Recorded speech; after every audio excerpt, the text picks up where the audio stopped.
এদিকে আবার কথা বলি। এই তো মমিতা দি সেন্টারে মামা একটু জল দাও তো। দিচ্ছি আয়। লুচি খাচ্ছি আর ডিমের ঝোল।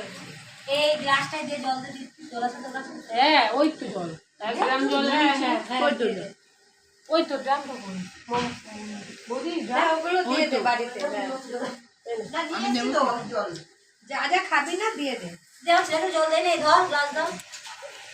এই আর বেরো না। মানে ঢাল এই আর বেরো না, আমি তো বললাম বললাম না মমিতা ঢাল আমি এখন বেরোতে পারবো না।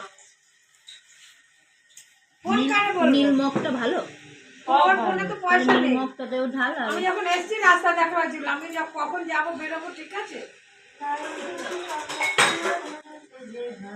আমি যখন বেরোবো তখন যদি ও থাকে, অনেকক্ষণ থাকবে ও এখানে। আমার এখনো 8 ঘন্টা। ঠিক আছে দেখবো যদি বেরোই, যদি বড় মেয়েকে বলবো।